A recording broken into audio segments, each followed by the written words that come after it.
கண் கலங்கிய செந்தில் பாலாஜி, கைவிரித்த வழக்கறிஞர்கள், 10 நாளில் சிறை உறுதி. செந்தில் பாலாஜி சுமார் 1.5 வருடம் சிறையில் இருந்தபோது அவருடைய அமைச்சர் பதவியில் தொடர்ந்து இருந்ததால் அவருடைய ஜாமீன் ரத்து செய்யப்பட்டு வந்தது.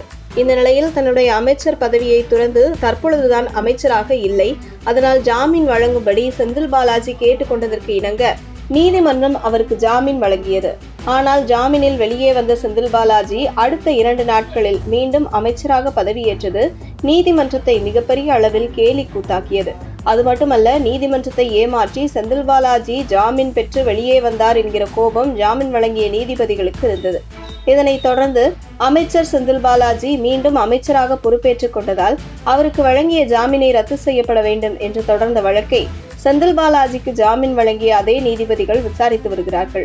அப்போது செந்தில் பாலாஜி அமைச்சராக தொடர்கிறாரா இல்லையா என அவருடைய விருப்பத்தை மட்டும் கேட்டு தெரிவிக்க வேண்டும் என்று செந்தில் பாலாஜி தரப்பு வழக்கறிஞரிடம் நீதிபதி கடந்த முறை விசாரணையில் கேள்வி எழுப்பியிருந்தனர். இந்த நிலையில் தற்போது மீண்டும் செந்தில் பாலாஜி ஜாமீன் மனு ரத்து குறித்த விசாரணை வந்தபோது செந்தில் பாலாஜி அமைச்சராக தொடர விரும்புகிறாரா இல்லையா என்பதை செந்தில் பாலாஜி தரப்பு வழக்கறிஞர்கள் தெரிவிக்க வேண்டும். மேலும் செந்தில் பாலாஜி அமைச்சராக தொடர விரும்புகிறார் என்று தெரிவித்துவிட்டால் உடனே அவருடைய ஜாமீன் ரத்து செய்யப்பட்டு கைது செய்யப்படுவதற்கான வாய்ப்புகள் அதிகமாக இருந்தது. இதனைத் தொடர்ந்து அமைச்சர் பதவியும் வேண்டும், ஆனால் சிறைக்கு போகக்கூடாது என்பதற்காக இந்தியாவின் தலை சிறந்த வழக்கறிஞரான முகுல் ரோஹாங்கியை இரவோடு இரவாக சென்று டெல்லியில் சந்தித்து திரும்பினார் செந்தில் பாலாஜி.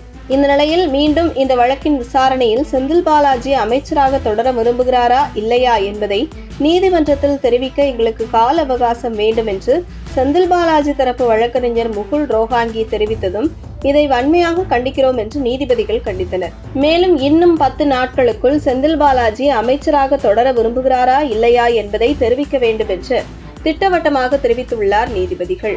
இந்த நிலையில் இந்த வழக்கு தற்பொழுது உச்சகட்டத்தை எட்டியுள்ள நிலையில் செந்தில் பாலாஜி அமைச்சராக தொடர விரும்புகிறார் என்று செந்தில் பாலாஜி தரப்பு தெரிவிக்கும் பொழுது செந்தில் பாலாஜியை ஜாமீன் ரத்து செய்யப்பட்டு அவர் கைது செய்யப்படுவது உறுதி என்கின்றனர் சட்ட வல்லுநர்கள். அதே நேரத்தில் செந்தில் பாலாஜி அமைச்சர் பதவியை துறந்து ஜாமீன் வாங்கி வெளியே வந்த பின்பு அடுத்த 2 நாட்களில் அமைச்சராக பதவியை ஏற்றுக்கொண்டு உச்சநீதிமன்றத்திற்கு விபூதி அளித்த செந்தில் பாலாஜிக்கு தக்க பாடத்தை புகட்ட வேண்டும் என்பதில் உறுதியாக இருக்கிறார்கள் தற்பொழுது செந்தில் பாலாஜி ஜாமீன் ரத்து வழக்கை விசாரித்து வரும் நீதிபதிகள்.